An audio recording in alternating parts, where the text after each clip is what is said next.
Bienvenidos a Máquina de Experiencias. Yo soy Lorena García y en esta ocasión este episodio será un poco diferente.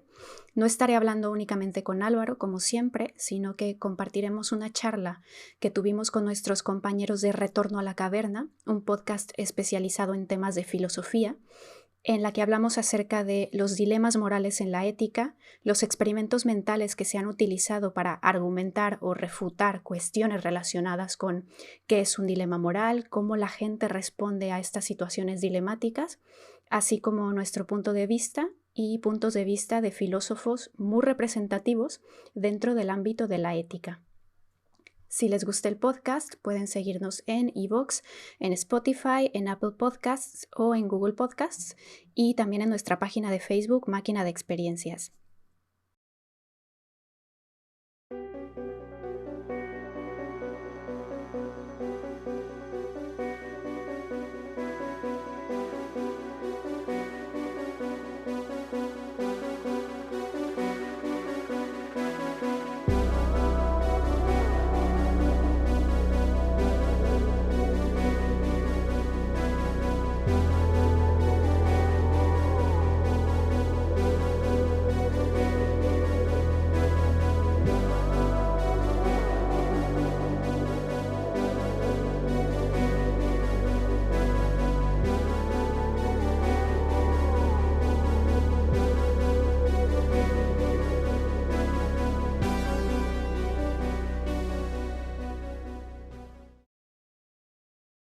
Sí, bueno, antes que nada, para nuestros escuchas que no están del todo familiarizados con dilemas morales o éticos, el clásico en estos casos es el dilema del tranvía. Muchos lo conocerán ya, otros no, pero la idea es que te imagines un escenario en el que un tranvía se queda sin frenos y más adelante en las vías hay 5 personas, 5 trabajadores, y este tranvía los va a atropellar y matar.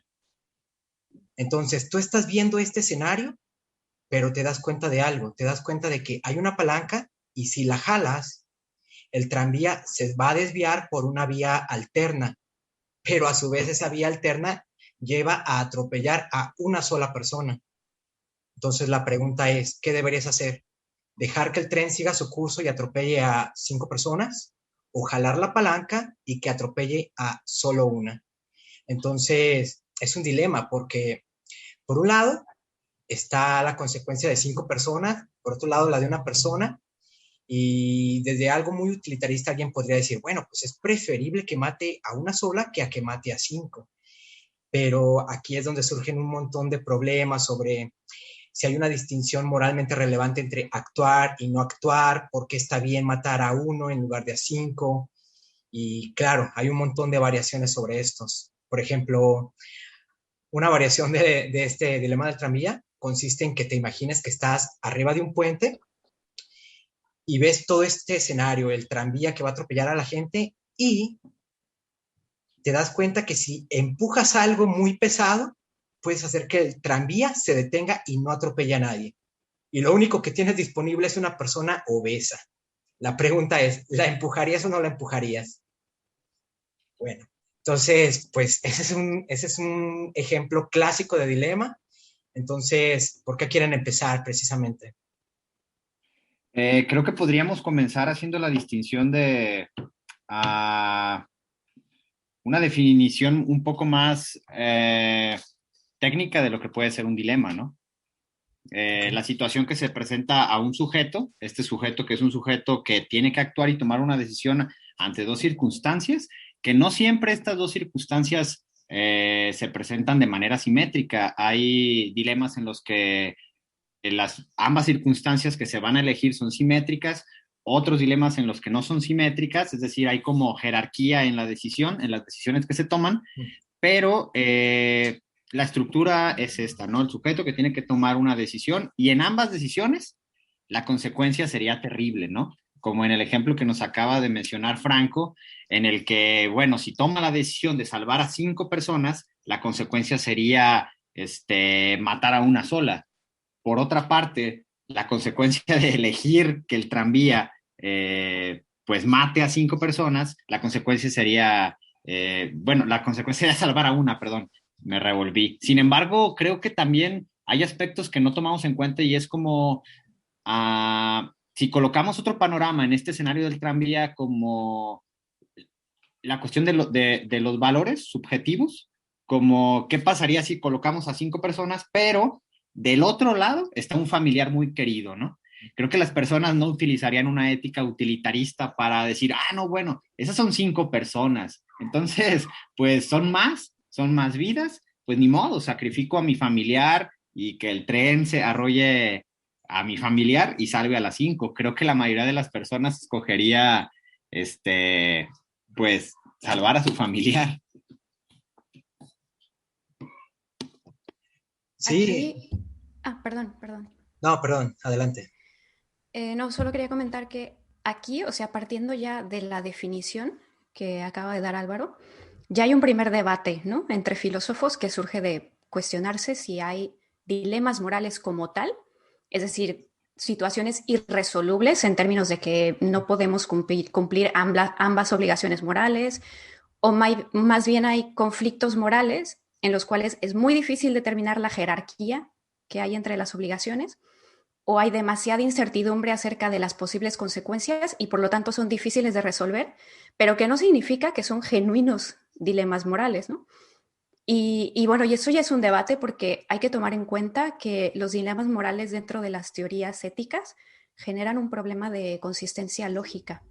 ¿Y por qué la consistencia es un problema? Pues porque si aceptamos que una teoría ética es inconsistente, porque en ella es posible que se den dilemas morales, por ejemplo, pues esto implica que es una teoría que falla en su propósito de servir como una guía moral que te indique o te recomiende una acción única, que es la acción moralmente correcta ante un problema.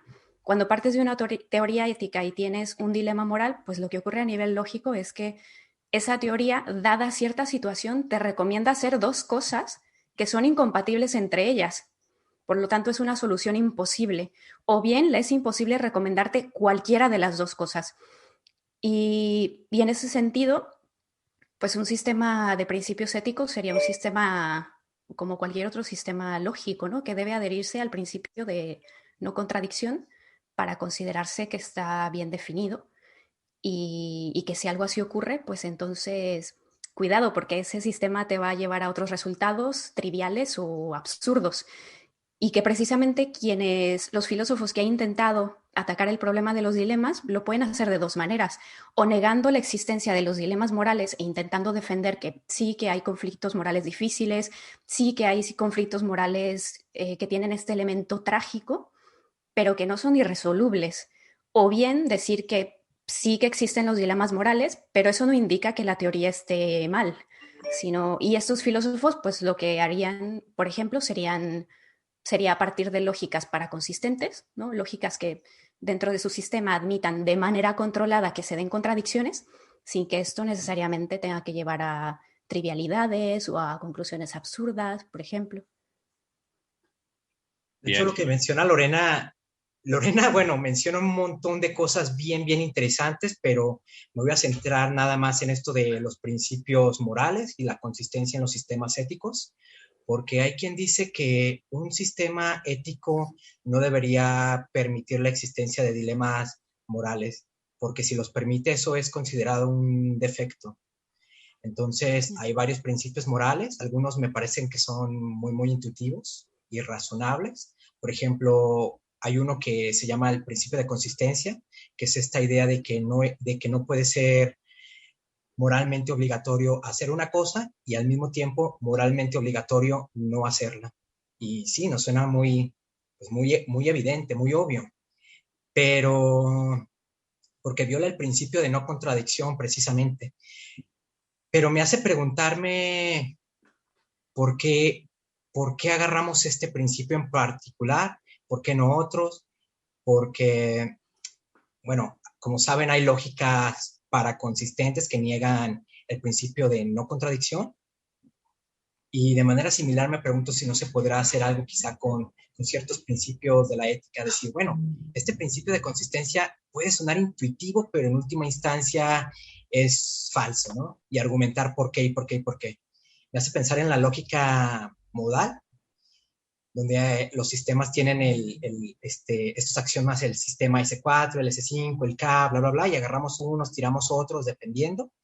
Creo que en ética se podría quizá hacer algo similar, pero me parece arbitrario y además, ¿cómo lo decidimos?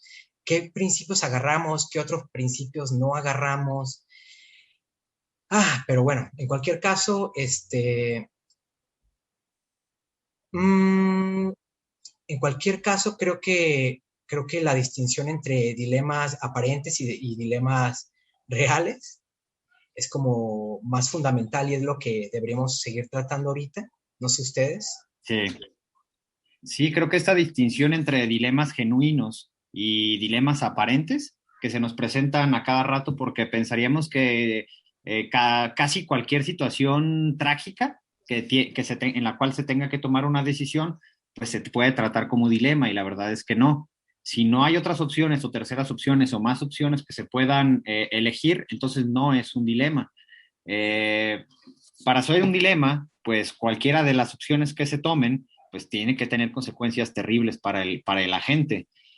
Hablábamos en la semana cuando estábamos preparando el tema de los ejemplos médicos, por ejemplo, de los ejemplos médicos que se daban acerca de los dilemas.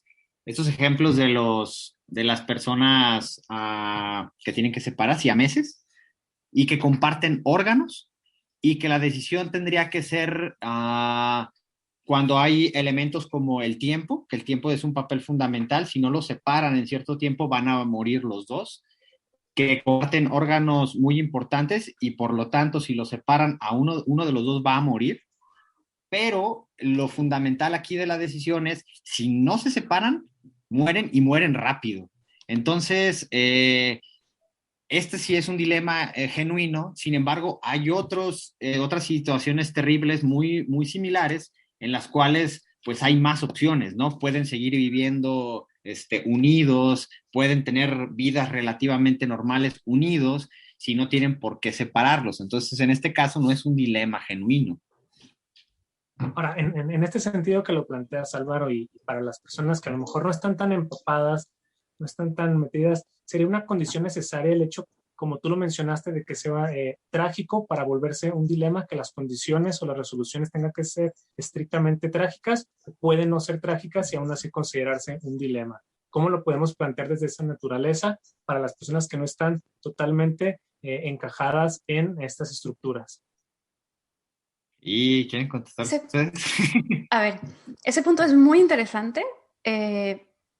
Yo creo que no tiene que ser trágico para ser un dilema, que son cosas distintas, y te voy a explicar por qué con un ejemplo que se me ocurre.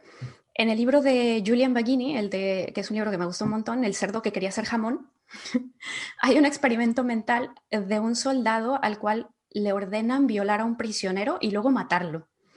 Y esto a él le parece terrible, un crimen de guerra, y no quiere hacerlo. Pero le dicen que si no lo hace, entonces alguien más va a violar a ese prisionero y matarlo, y además lo van a matar a él. Y entonces el conflicto de este soldado es que él piensa, bueno, si lo violo yo y lo mato yo, lo puedo hacer de la manera más llevadera posible, pero si lo hace otra persona, lo va a hacer de una manera muy cruel, ¿no? De la manera más cruel que se le ocurra. Y en este ejemplo, es verdad que es una situación muy trágica, es muy, muy trágica. No va a haber un final feliz, decida lo que decida hacer el soldado. Pero no pienso, o pienso que se podría argumentar que como tal no es un dilema. Es decir, a lo mejor como tal no cumple las características. Porque por un lado tenemos la prohibición moral de no violar y matar al prisionero, por ejemplo, pero por otro lado, si no lo hace, las consecuencias son mucho peores o peores, porque además de que alguien igual lo va a violar y matar de una peor forma, al soldado también lo van a matar.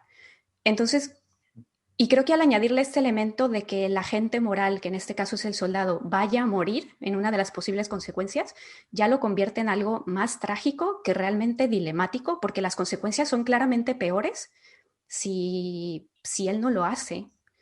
Entonces, aquí, por ejemplo, creo que sería diferente si nos planteáramos que a lo mejor si fuera una cuestión de, mira, o lo haces tú o lo hago yo y probablemente yo lo voy a hacer mucho peor que tú y lo voy a hacer sufrir, a lo mejor sí que sería más un dilema, sería menos trágico, pero a lo mejor ahí sí que cumpliría una cuestión más equilibrada en tanto, o sea, en términos de la prohibición o las obligaciones morales de cada una de las opciones. No sé qué piensen Álvaro y Franco. Yo estaba pensando que definitivamente los dilemas morales no tienen que ser trágicos. Sí es necesario que haya consecuencias indeseables, pero piénsese en algo bien sencillo. Le haces una promesa simultánea a dos personas. Te quedas de ver con una chica el sábado, el fin de semana, pero se te olvida que ya habías quedado de verte con un amigo el sábado. Entonces, pues, o le quedas mal a uno o le quedas mal a otro. Y sí, definitivamente es una consecuencia indeseable, pero no es como, es una Trágica. tragedia, pues, no, nadie se va a morir, nadie, y es algo bien cotidiano. Sí, sí, sí, o en los ejemplos clásicos, ¿no? Como este de Platón, o bien darle las armas a este tipo que perdió la cordura momentáneamente, y así ser justos, o darle las armas, ser justos y posiblemente cometa una tragedia por su locura momentánea. Pero pues no es trágico, ¿no? Al final el tipo quizá pasa un tiempo y se le va a pasar su rabieta y no va a matar a nadie y después le das las armas, no pasa absolutamente nada, ¿no? Pero me preguntaba acerca también algo que mencionaron anteriormente con relación a las obligaciones morales que tenemos siempre cuando se nos presentan esta clase de situaciones o que se describen esta clase de situaciones. ¿Qué obligación moral tenemos? Y recuerdo este ejemplo de ir pasando por un pequeño lago y ves a un niño que se está ahogando, ¿no? Y no están ahí los padres, lo descuidaron, y el niño está a punto de ahogarse. Entonces, no es tu culpa que el niño esté ahí ahogándose, pero el hecho de ir a rescatarlo implicaría que tú arriesgues la vida. ¿Estás obligado a hacerlo? Si pasas de largo, pues posiblemente el chamaco se nos muera ahí, ¿no? Pero tú no lo provocaste. Entonces, no sé, situaciones como estas, ¿hay obligación moral? Pues, híjole, según bajo qué sistema ético describa la situación. Quizá de un sistema deontológico, sí, sí tienes obligación, tienes que ir a sacar al chiquillo del agua, ¿no? Bajo otros criterios, pues no es tu obligación directa y no tienes una obligación moral directamente, pero, pero vaya, no sé, no, realmente no sé personalmente cómo actuaría ante esa situación. Creo que la mayoría sí, sí reaccionaríamos a los instintos y sacaríamos al escuincle del agua, ¿no? Fíjate, pero lo mencionas ahí como una cuestión de instinto, ¿no? Por instinto lo harías, pero ¿qué tan moralmente estarías obligado a responder acerca del valor que tiene la vida del niño y tu obligación al tener que sostener esta cualidad del niño? El niño tiene que estar vivo, entonces tengo que ir a rescatarlo. Entonces, todo ese camino que persigues, ¿no? No tanto por un instinto, porque si lo vemos desde el instinto, pues simplemente es una reacción, un reflejo, y ahí creo que carecerías de obligación moral, ¿no? Estás simplemente actuando como por reflejo. Sí, sí, estoy de acuerdo con lo que dice Entiendo. Diego. Y no Ajá. sé, a mí me gustaría mucho saber qué Sí, piensa, qué harían ustedes en particular, o sea, desde su opinión bien, bien personal. ¿con qué Sí, caso específico? con este que acabas de dar, sin pena. Yo de entrada, Sin pena. yo no me aventaría a salvarlo. De entrada porque no sé nadar, ¿no? Pero podría hacer algo, o sea, podría avisarle a alguien, podría tratar de ir por alguien que sí sepa y que lo ayude. Sí, Pero creo que no es mi deber moral, pero aún así ajá. creo que haría algo para ayudarlo. O puedes quizá utilizar un razonamiento, este, a posteriori utilitarista y decir, bueno, si dejo que el niño se ahogue, voy a salvar más niños posteriormente, porque saben que allá hay peligro. No, no creo que funcione así, pero no, realmente yo creo que la situación hipotética es un tanto tramposa porque, como lo mencionábamos cuando hablábamos acerca de estos temas en la semana, hay ciertos sesgos, que se plantean cuando uno es el agente actor y cuando uno es observador.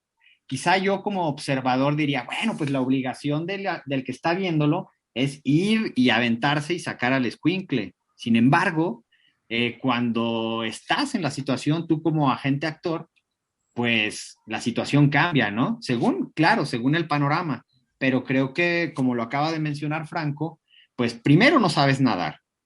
Segundo, es posible que se te vaya la vida rescatando al chamaco y no sabes si va a ser una sola tragedia la muerte del chamaco o dos tragedias la muerte tuya también ahí intentando sacarlo, ¿no? Entonces, creo que se plantean estos panoramas como agente actor o como observador en casi todos los dilemas también. Entonces no me atrevería yo a decir, me aventaría por el chamaco o ahí lo dejaría. Realmente no sabría. Sí, de hecho se han hecho estudios sobre este sesgo actor-observador. En el caso del dilema del tranvía, por ejemplo, cuando a la gente le preguntan a la persona que está en el puente, digamos que se llama Jimmy, ¿no? Jimmy está moralmente obligado a empujar al gordo y hacer que se detenga el tranvía y mucha gente dice que sí. Pero cuando este mismo escenario se lo planteas de forma diferente, para que ya no sea Jimmy el que empuje el gordo, sino tú mismo, ahí la gente dice, no, ya no lo aventaría. Ahí cambia la cosa, es el mismo escenario moral, pero cambia la respuesta dependiendo de si eres un mero observador o estás involucrado, eres un actor. Y como ese sesgo hay un montón en todos los dilemas, ¿no? Sí. Es verdad, justo ahora que estamos hablando de este tipo de sesgos y hablando del tema de los estudios que se han hecho preguntándole a las personas qué es preferible cuando hay un conflicto moral de este tipo y tal, Synod Armstrong, no sé si se pronunciaría así su nombre, tiene un libro publicado en 2008, creo, que habla de una cosa que en inglés le llaman framing effect, creo que en español se llama efecto marco, y que básicamente es un sesgo cognitivo en el que las preferencias de las personas pueden cambiar dependiendo de las palabras que se usen para describir la situación. Que los hechos son los mismos, pero una misma situación pues se puede plantear con palabras distintas. Y hay un experimento muy famoso que se hizo en los 80 en el que se proponía a un grupo de personas imaginar que el gobierno estaba preparándose para enfrentar una enfermedad que estimaban o que sabían, tenían la certeza de que iba a matar 600 personas. Cosa que con la pandemia que estamos viviendo ahora parece un número muy optimista, ¿no? De muertos. Y bueno, ya están preparando 2 programas para atacar el problema de esta enfermedad, los programas A y B, y las personas tienen que elegir cuál creen que es el preferible. Y saben que si optan por el programa A, 200 personas van a vivir, y si optan por el B, hay 1/3 de probabilidad de que las 600 se salven y 2/3 de probabilidad de que nadie se salve. Y a un segundo grupo se le planteó lo mismo, pero con otras palabras. Se les dijo que optaran por el programa C o D. Si elegían C, entonces hay certeza de que 400 personas van a morir, y si eligen D, entonces hay 1/3 de probabilidad de que nadie muera y 2/3 de probabilidad de que 600 mueran. Y los programas A y C, en este caso, son equivalentes, igual que los B y D. La consecuencia es la misma, pero en uno de ellos les dijeron el número de personas que iban a vivir y en el otro se enfocaron más bien en hablar de muerte, ¿no? En decirles el número de personas que iban a morir. Y resultó que en el primer caso, cuando se planteó en términos de salvar vidas, el 72% de la gente elegía el programa A, pero cuando se planteó en términos de gente muerta, el 22% de la gente respondía que mejor C, cuando eran equivalentes, en realidad eran lo mismo. Sí, de hecho, creo que Álvaro en una ocasión contó un experimento en el cual a la gente le ponían a ver videos de choques de autos, de un auto en particular, y le decían, ¿qué tan fuerte se accidentó el auto? Y la gente lo juzgaba como, sí, se accidentó feo el auto, pero hasta ahí, ¿no? Pero cuando les enseñabas este mismo video y les decía, ¿qué tan fuerte se estrelló el auto, que es un término pues más fuerte? la gente solía decir, no, no, pues sí estuvo muy feo y demás. Entonces, esta cosa bien sutil de cambiar las palabras, sí tiene un gran efecto. Y estamos llenos de sesgos, ¿no? Por todos lados. Kahneman tiene un libro muy, muy bueno sobre eso. De hecho, Kahneman es prácticamente quien inventó el término sesgo cognitivo, Sesgo cognitive cognitivo. bias. ¿Cómo? Sí, sí, sesgo cognitivo. Y es curioso ese ejemplo que das, porque la diferenciación que hay entre una declaración, entre un grupo de personas y otro con relación a sus declaraciones, era el de las ventanas rotas en el auto. A uno con la palabra chocó, decían, bueno, no se estrelló ninguna ventana, porque realmente no se había estrellado ninguna ventana.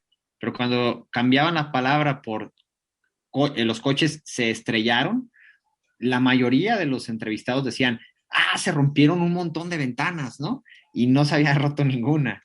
Entonces, qué tan maleable puede ser nuestro juicio a partir de cosas tan arbitrarias como la descripción de algo o introducir palabras ahí, ¿no? Que pensaríamos que no tiene nada que ver.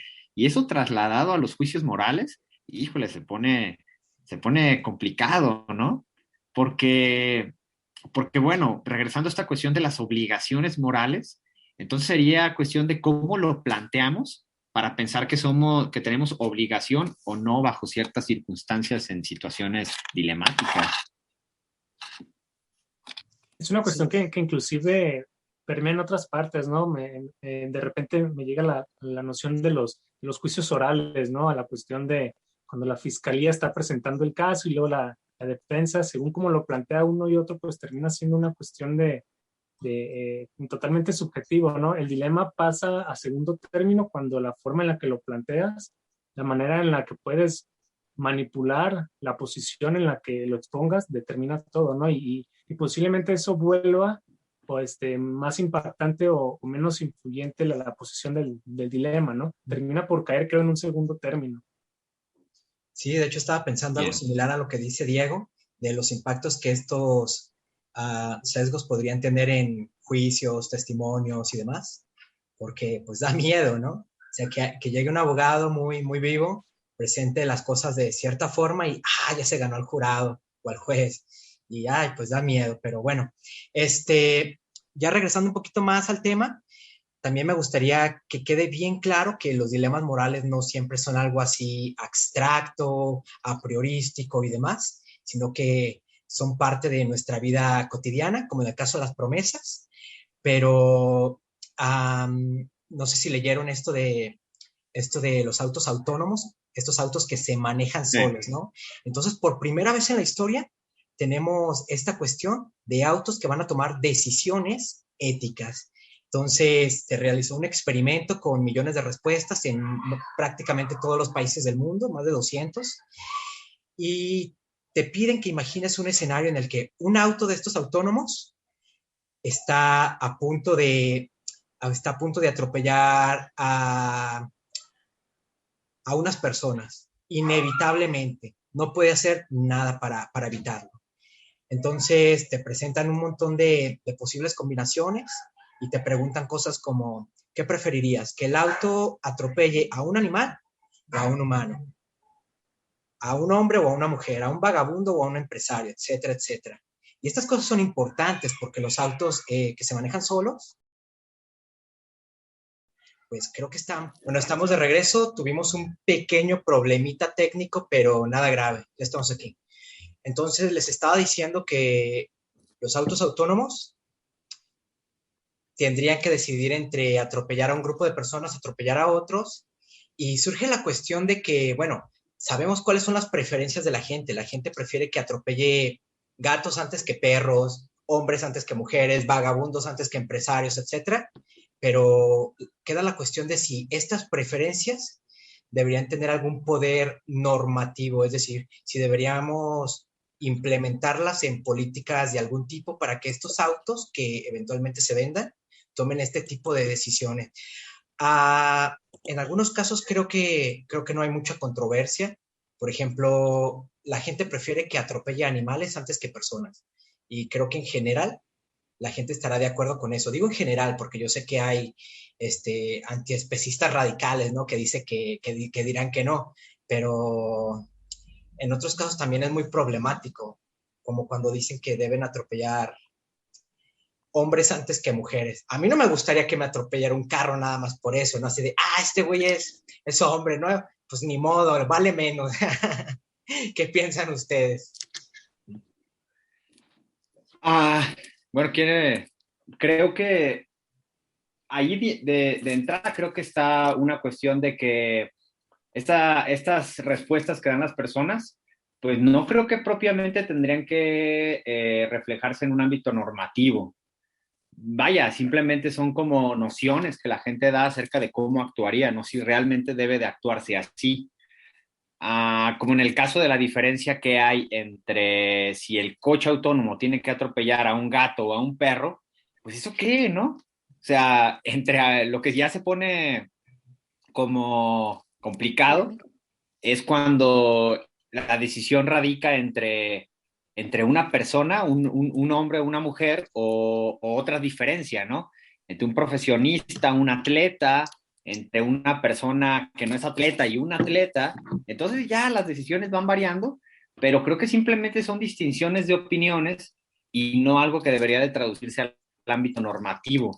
No creo que ningún sistema ético esté basado en esas cosas, pues, en lo que la gente contesta, pues, en lo descriptivo. No creo que debería de verse reflejado así. Ahora, las intuiciones están ahí bien extrañas, ¿no? Porque la escala de valores de las personas, pues, van a variar distinto, ¿no? Quizá, para ellos, no sé, un gato es más importante que un perro, qué sé yo. Entonces, no creo que deba de darse el brinco, en este caso, de lo normativo, de lo descriptivo a lo normativo. Sí, de hecho hay variaciones en el valor que le da la gente a ciertos grupos, por ejemplo, los criminales, en este experimento que les mencionaba, la gente prefiere que el auto autónomo atropelle a un criminal antes que a un perro. Entonces, en esta escala, pues el criminal tiene un estatus menor. Y creo que no es de sorprender, ¿no? Cuando uno ve ciertas reacciones ante, no sé si se acuerdan de este caso del ladrón que se subió a asaltar una combi y lo terminaron golpeando y todo esto, pues fue un repudio, eso fue un repudio total. Pero en cambio, si hubieran subido un video golpeando a un perrito, pues sería repudio no hacia el perrito, sino hacia la gente. Pero entonces, es que el criminal causa un gran descontento, pues. Y sí, efectivamente hay variaciones, y el estudio los tenía en cuenta. Hay tendencias, pero recuerdo que una de las variaciones tenía que ver con la religiosidad. La gente más religiosa, por ejemplo, tendía a estar más de acuerdo en que se debería salvar la vida de los humanos antes que la vida de los animales. Esa sería una variación, pero también había variaciones geográficas, la gente de Asia en contra de la de Latinoamérica, etcétera, etcétera.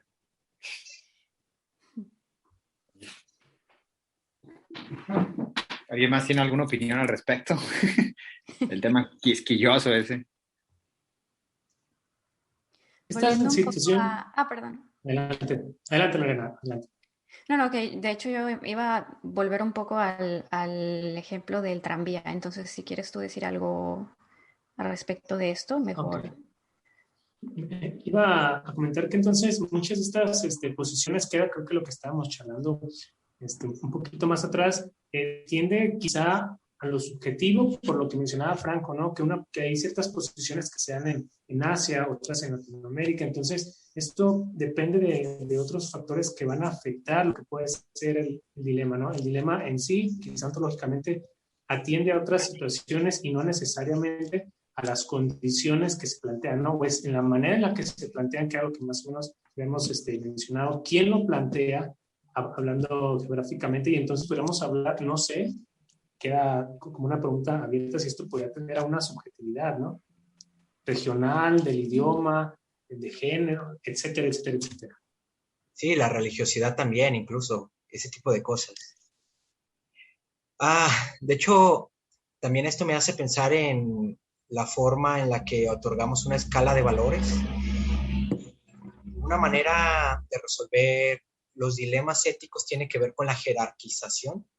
Entonces, cuando tenemos un dilema ético, una forma de resolverlo para algunos sería ver qué pesa más.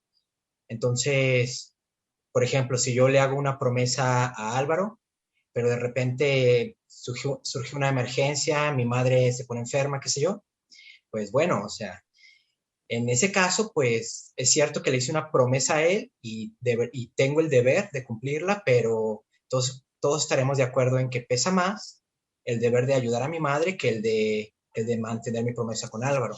Y así con otras cosas, pero en todos los casos creo que no está claro que haya realmente una jerarquía. Y un buen ejemplo es este que se da en la novela La elección de Sophie, Sophie's Choice. No sé si alguien lo quiera contar, alguien que sea muy bueno. Yo digo que Lorena tiene ganas. Sí, yo también. A ver, a ver si lo recuerdo bien.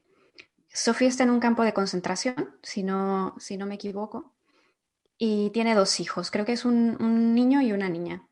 Y recuerdo algo como que hay un médico nazi muy malo, ¿no? Muy villano. Y bueno, total, que le dice a Sophie que elija cuál de sus hijos quiere que viva. Al otro lo va a matar. Y la cosa se pone peor si ella no elige, porque si no elige, los va a matar a los dos. Y Sí, eso es, ahí radica el problema. Ujú. sí, porque se supone que Sophie los quiere a los dos por igual, ambos tienen más o menos las mismas capacidades y potencialidades en la vida. Entonces, elegir Sí, a uno u otro, pues es difícil porque no hay una preferencia. Quizá en algunos exacto. casos algunos padres sí las tengan, ¿no? Pero se supone que esta Sophie no las tiene y que los quiere a Mm, los dos por igual y todo lo demás. Entonces, simplemente no puede elegir. Elegir sí, una cosa u otra tiene el mismo peso. hablábamos al principio de que hay dilemas que son simétricos, ¿no? Que una situación, cualquiera de las dos elecciones no tiene una jerarquía sobre la otra. Y este caso del dilema de Sophie creo que es uno de esos, porque pues vaya, al parecer en las descripciones, ambos hijos pues este, son igual, son equiparables en características, en habilidades, qué sé yo, cualquier parámetro que se tome para elegir uno, ¿no? No sé, en este punto ya se volvería como arbitrario las cuestiones de a elegir, ¿no? A lo mejor uno está enfermo, el otro no, y ese podría ser un parámetro en última instancia, decir, bueno, este de todos modos se va a morir, entonces mejor elijo al que está sano. Pero en el caso de Sophie no es así. Aparentemente los dos están sanos, este, no hay por dónde, no hay dónde rascarle a la elección. Otra elección podría ser que Sophie pues se suicide, ¿no? Pero ahí esta tercera elección tampoco no sería óptima debido a que pues eso llevaría directamente a la muerte de sus dos hijos. Entonces, es un dilema genuino y simétrico. Yo Es creo que ese es un interesante, ejemplo. No, perdón, perdón.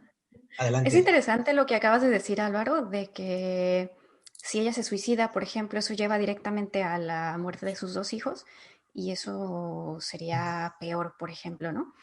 Eh, O sea, el caso de Sophie me parece muy interesante en varios sentidos. Para empezar, algo que tú decías, Álvaro, que es un dilema simétrico, es decir, hay otros dilemas que involucran acciones que parecen incompatibles, pero también que son acciones diferentes, ¿no? Son obligaciones morales diferentes, pero parecen igual de importantes y de ahí viene el dilema. Pero en el caso del dilema de Sophie, su elección es hacia dos cosas que parten del mismo principio moral, ¿no? No tan malo es que se muera tu hijo como que se muera tu hija. Y probablemente yo creo que es el dilema favorito, uno de los favoritos de los filósofos, porque no solo está muy claro el elemento trágico, que es tener que elegir que algo malo le pase a tus hijos, a uno o al otro, pero también está muy, muy claro el principio moral de fondo, ¿no? Eh, y aunque otros principios sean debatibles, pues pienso que la mayoría estaría de acuerdo en que la muerte de un niño inocente o matar a un niño inocente es moralmente incorrecto. Entonces creo que es un ejemplo en el que el dilema se ve muy, muy claramente. Y me pongo a pensar ahora que mencionabas lo de, pues ella podría hacer otra clase de cosas, ella se podría suicidar. Me pongo a pensar en qué opciones tenía Sofía en esa situación. Y a mí también se me ocurre algo así, algo que rompa un poco con las reglas del experimento mental, que al final intenta meterte en el problema de que tiene que elegir uno de los dos. Pero pensándolo como una situación real, se me ocurre, por ejemplo, que Sophie pudo haber elegido de entrada no seguir el juego, ¿no? Ya para empezar. Es decir, que desde un punto de vista utilitarista, pues que mira las consecuencias, pues tener un hijo vivo es mejor que ninguno, ¿no? Pero por otro lado, pienso también, bueno, si viene un tío y te dice que tienes que elegir quién de tus hijos se muere, porque si no va a matarlos a los dos, se me ocurre que ella pudo haber pensado, mira, no voy a elegir ninguno, porque es peor entrar en tu juego, dar yo el visto bueno a que mates a uno de ellos, porque así yo me quedo, no sé, casi como la autora material, parece. Eh, o mi intuición me dice como que casi ahí es yo quien lo mato. Y en cambio, si decido no hacer nada, estaré dejando a los dos morir, pero no seré yo la que los habrá matado, ¿no? Ni tampoco seré yo la que salve al otro. Pero, no sé, siento que a lo mejor esto que mencionabas tú y esto que menciono yo se sale un poco de la manera en que se suele debatir este dilema, pero me parece interesante esa otra posibilidad, ¿no? A que a lo mejor ella decida no entrar en el juego para empezar, porque si se vuelve parte del juego, ya recae la culpa sobre ella, ¿no? No sé.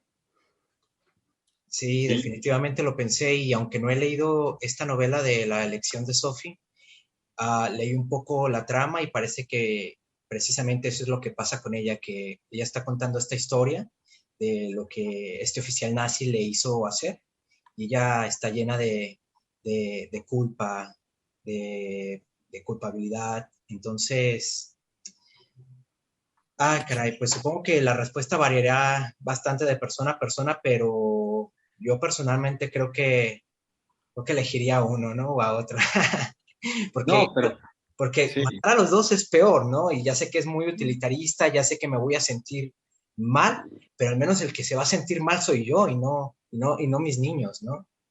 Entonces ya, Fíjate que pues, no lo sé. yo pienso en esa posibilidad, y no sé si es algo sádico o a qué se refiere, pero sí, no sé cómo lo plantea la novela, pero si está, no sé, en un tipo campo de concentración o no está en un campo de concentración, pues a lo mejor la opción sería eh, matar a los dos y después quitarse la vida, ¿no? Sería como todo lo contrario a lo que mencionaba Lorena, sería como entrar en el juego, pero sabotear el juego, ¿no? Ok, no voy a decidir, voy a acabar con los dos si me termino suicidando.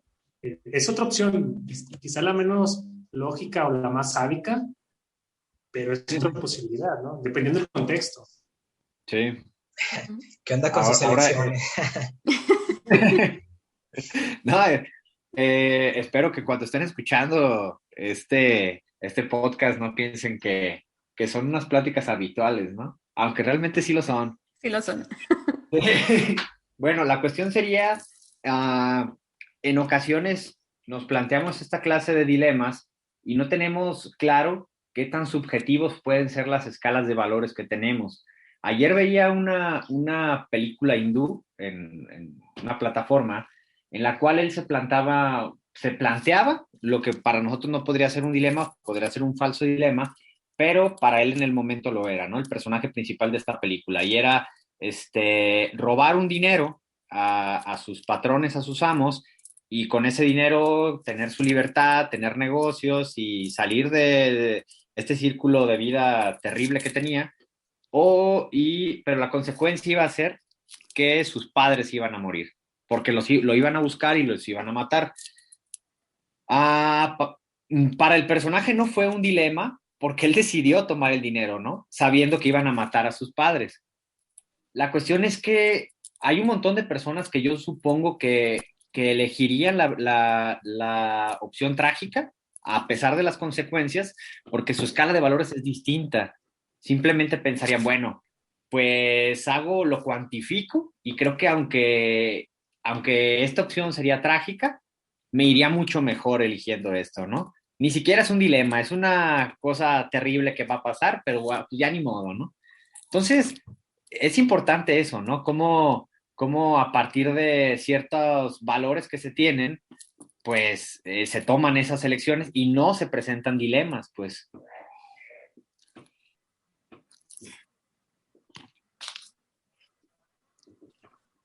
No te escuchas, Franco. Perdón, yo quería decir algo sobre lo del dilema de Sophie, regresando a eso, porque dirían ustedes entonces que este dilema es un caso de un dilema genuino. Ya recordarán que hablamos de esta distinción entre dilemas epistémicos o aparentes y dilemas genuinos o ontológicos. A mí me parece que sí lo es, porque alguien podría objetar, bueno, es que en algunos casos no tenemos toda la información disponible y bla, bla, bla.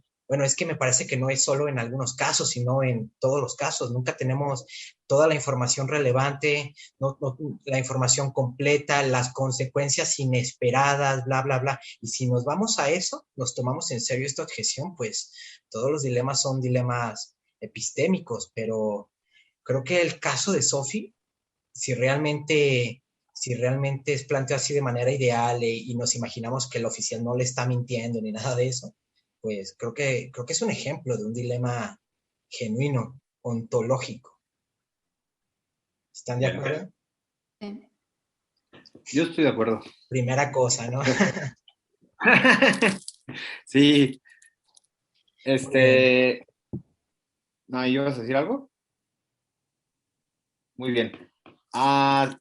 Lorena me parece que iba a retomar una cuestión del dilema del tranvía, ¿no? Ah, vale, sí. Justo cuando estabas hablando sobre lo de que el hecho de que se recojan datos sobre las preferencias de las personas y tal, con lo de los coches autónomos, era una cosa que no era prescriptiva, ¿no?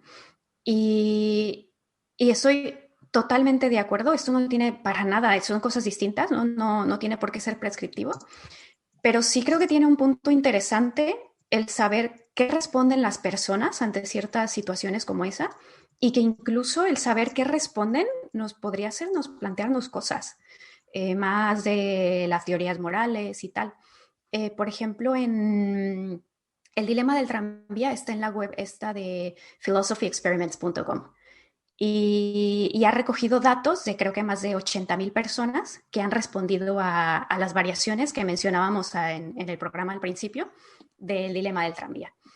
Y resulta que de estas más de 80.000 personas que han respondido al dilema del tranvía, el 84%, la mayoría, dicen al primer caso que sí, que hay que desviar el tren y hay que y evitar matar a 5, pero matar a 1, ¿no? Contra 16% de personas que dicen que no. Y en el segundo caso hay un 40% que dicen sí, hay que arrojar al hombre para poder salvar a las otras 5 personas, aunque el tranvía lo mate, contra un 60% que dicen que no. Y esto me parece interesante en dos sentidos. El primero, ¿en qué estaba pensando la minoría que dicen que no hay que desviar el tren para salvar a 5 personas, ¿no? Ese 16%. Y se me ocurre, por ejemplo, que quizá una persona que responda a eso, pues piensa que a lo mejor que sí, que es mejor que se mueran 5 a que se muera, perdón, que es peor que se mueran 5 a que se muera solo uno, pero al accionar la palanca está dejando de ser observador, digamos, para convertirse en participante. Y al ser participante, parece que eres tú quien mata a la persona, ¿no? Es decir, no es culpa de esa persona que los frenos hayan fallado, pero y si no haces nada, la responsabilidad moral no recae tanto sobre ti como si decides tú activamente que mejor se muera otro, ¿no? Y esto a su vez creo que nos puede hacer preguntarnos, ¿hay una distinción aquí moralmente relevante entre actuar o dejar que las cosas pasen? Y por eso quizá en ciertas situaciones hay esta clase de respuestas, o a lo mejor no, a lo mejor es una cuestión más de culpa, como ya mencionaba Diego antes, que quizá pueden ser cuestiones emocionales, psicológicas, que no tienen que ver ya con principios morales, sino con otro tipo de motivaciones. Quizá esa persona piensa que se sentiría más culpable si acciona la palanca, así se mantiene como observador. y que no está dispuesta a llevar esa culpa, por ejemplo. Bien. Y eso por un lado, ¿no? Y por el otro, en el primer Sí, caso... interesante. Uh-huh. Perdón. Ay, perdón, que se te cortó y no escuché. No, adelante, continúa. Bueno, iba a decir que eso por un lado y por el otro, en el primer caso, la mayoría responde sí, es mejor desviar el tranvía, que mate uno, pero evitamos que mate cinco. O sea, perfecto, consistente con principios utilitaristas. Pero en el segundo caso, la mayoría responden que no hay que empujar al hombre para evitar que mate a las 5 personas. Y desde un punto de vista utilitarista no hay diferencia, ¿no? Es 1 contra 5. Pero curiosamente, parece que mucha gente que en el primer ejemplo dice que sí, en el segundo ejemplo dice que no. Y eso también me parece interesante preguntarnos por qué será. O sea, Sí.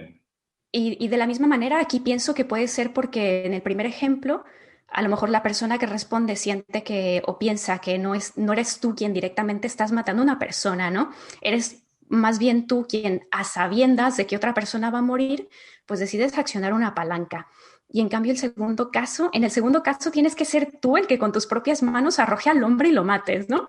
O sea, yo me imagino que a lo mejor las personas que responden que no en el segundo caso están pensando en algo así, ¿no? Aunque la consecuencia sea la misma, pero, o sea, la verdad es que en un ejemplo como ese, en el que tienes que arrojar al hombre, sí que entiendo que ese escenario se llega a percibir más como, ya no como un acto noble, heroico, por decirlo de alguna manera, sino como más de antihéroe, casi casi villano, ¿no? Ya es Ozymandias de Watchmen enviando monstruos a la ciudad para que ahí maten unos cuantos millones de personas, pero porque eso a la larga va a traer la paz mundial, ¿no?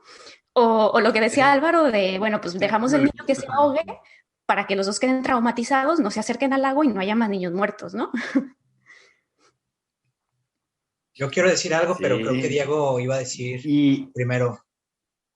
O Álvaro. Sí, bueno, me surgen dos puntos de lo que comenta Lorena, ¿no? De principio, relaciono esa parte de análisis que hace como a la cuestión que dice mucha gente, ¿no? Que maten a todos los violadores, pena de muerte a todos los pederastas, pena de muerte a cierto grupo de personas, ¿no? Pero no les responden, ¿tú lo harías? No, que lo haga el Estado, para eso es el Estado, ¿no? Pero a fin de cuentas es una persona la que lo va a hacer. Creo que es parecido la cuestión. Y la otra es, me causa mucho ruido la cuestión de una persona imaginarse empujando a esta persona.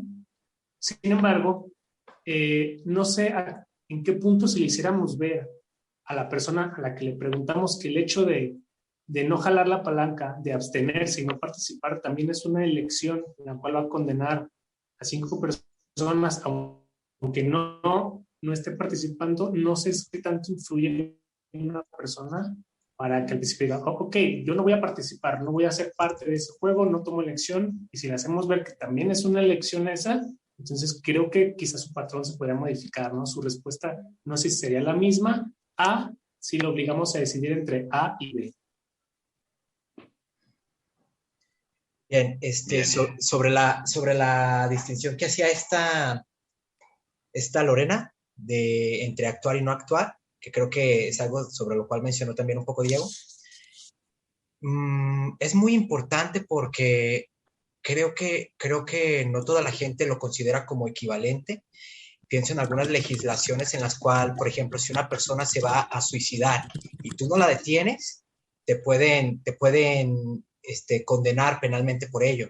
Tú no hiciste nada, ¿no? Y te puedes defender diciendo eso, pero aún así la legislación considera que estás legalmente obligado a actuar, a detenerla, siempre y cuando no perjudique tu propia vida, claro. Pero a mí siempre me ha parecido esto bien contraintuitivo porque yo digo, no, o sea, pues si se va a suicidar, pues que lo haga, ¿no? Digo, a lo mejor yo no lo conozco, lo siento, pero pues yo no lo conozco, yo no sé nada de su situación. Entonces, pues creo que probablemente no lo haría, creo, si ve a alguien allá aventándose de un puente, qué sé yo. Y en el caso del tranvía, que mencionaba Lorena, pues creo que yo soy de la minoría que no jalaría la palanca. Yo dejaría que el tren pues simplemente siga su curso y que pase lo que tenga que pasar. Si atropella a Un 5 personas, monstruo tú. pues... ¿Qué, perdón? Eres un monstruo. No, solamente tengo un sistema de valores morales distinto, ¿no? Es todo. Continúa. No, pero lo cual a su vez también me lleva a otra cuestión que creo que sí deberíamos tener en consideración estos resultados que da la gente en esta clase de experimentos, como el que mencionó Lorena, como el que se mencionó de los autos autónomos, etcétera. Álvaro decía que quizá no, me parece, pero pues yo creo que sí, porque piénsenlo así. Yo personalmente, si voy manejando y no me queda de otra más que atropellar a una persona anciana o a una persona joven, pues yo no sé nada de las circunstancias de ninguno, yo no sé quién es más beneficioso para la sociedad ni nada, pero la verdad me iría por la persona vieja. ¿Por qué? Porque es una persona que ya vivió, que quizá ya no tiene tanto potencial para la sociedad, así muy fríamente visto. En cambio, la persona joven, pues le quedan supuestamente muchos años por delante, tiene quizá más potencial. Igual puede ser un ladrón, ¿no? No sabemos nada, pero... Bueno, pero ahí te pongo, bueno, ahí modifico el supuesto, ¿no? Está el auto autónomo, es más, no el auto autónomo, tú vas manejando el coche, ¿no? Y de repente te encuentras a nuestro mejor profesor de la maestría de filosofía, que ambos sabemos quién era, y los demás también lo conocen, al mejor profesor de la maestría, y es una persona ya adulta y es ya grande, y por ahí, al lado de él, para si tienes que voltear el volante, está un alumno de la licenciatura, quien sea, ¿no? Segundo semestre. Pues no sé, ahí hay un valor extra, ¿no? Estoy seguro yo estoy No, seguro claro, que claro, pero fíjate, ahí es bien diferente porque ahí ya conozco Acto en a potencia. ambas personas, ¿no? Ahí las conozco a ambas. Pero yo estoy diciendo que si no conozco a nadie, no sé nada sobre su situación individual, pues así nada más juzgándolo por su edad, pues me voy por el anciano, lo siento. Igual con un animal contra un humano o con otra clase de persona. vas a ver, tengo Es su muy, correo. muy curioso ese Me voy a ejemplo, avisar. muy curioso ese ejemplo, ¿no? Porque en ese caso yo no sé, creo que quizá yo me iría por el joven, me iría por salvar acto y no potencia, pero si me pones un animal, yo muy probablemente salve al animal, ¿no? Pero ahí volvemos al caso de la subjetividad, ¿no? De la escala de valores. Cada quien tiene distintos y es donde es difícil conectar los unos con otros. Bien, creo que una de las cosas que no hemos hablado y que en estos, sobre todo bueno, la mayoría creo que de los dilemas funcionarían mecanismos de empatía, y sobre todo en el resultado, ¿no? ¿Qué nos resultaría más empático? Y eso influiría terriblemente en el resultado. Creo que y sobre todo como lo acaba de decir Diego, ¿no? Me son más empáticos los animales por un montón de circunstancias, entonces prefiero arrollar a la persona, ¿no? Que a lo mejor hasta mala persona es, entonces déjale hecho el coche, ¿no? Los animales no pueden defenderse, qué sé yo. Entonces, un montón de circunstancias, mecanismos de empatía, ciertos sesgos, como ya mencionamos, para elegir qué decisión vamos a tomar. Pero a final de cuentas, ay Dios, en la situación en la que ya hemos regresado continuamente, que es la del tranvía, porque pues, es paradigmática, específicamente la situación de aventar al obeso del puente para detener el tranvía, pues creo que personalmente yo no lo haría, ¿no? Porque la culpa, o así lo vería yo en mi sistema de valores, la culpa recaería sobre mí. Yo soy el culpable de salvar 5 personas, pero también de la muerte de un tipo, ¿no? Entonces, es complicado. Bueno, pues Aunque, ya para ir concluyendo, me gustaría que cada uno diera sus comentarios finales. No sé qué quiera empezar. Yo, por ejemplo. bien, Muy muy bien. bien. Eh, a mí me gustaría comentar que pienso que la ética es probablemente la o una de las ramas de la filosofía que más, o sea, que tocan la realidad de una manera muy evidente y que su relevancia en la actualidad es indiscutible, ¿no? Y que no solo siempre va a haber conflictos morales, sino que a medida que cambie nuestra realidad van a surgir nuevos conflictos y algunos dilemas con ello también, ¿no? Algunas situaciones extremas que quizá ahora mismo no podamos imaginarnos o que son hipotéticas, pero que en un futuro serán situaciones a las que tendremos que darles respuestas, ¿no? Conforme avance nuestra capacidad de manipulación genética, pues tendremos que plantearnos cosas que antes no eran un problema. Conforme avance la inteligencia artificial, pues tendremos que preocuparnos por la cuestión de cuál va a ser su lugar en el mundo, ¿no? Si esta cumple ciertas características, por ejemplo, o incluso cuál va a ser el nuestro. Y me parece muy valioso tener esta clase de reflexión porque realmente si prestamos atención a las cosas que ocurren en el mundo, vamos a encontrar problemas éticos que antes no lo eran porque la realidad era diferente, ¿no? Y si prestamos atención hacia dónde apuntan las nuevas tecnologías, el avance científico, etcétera, pues podemos comenzar a ver los problemas que van a ser importantes en el futuro. Álvaro.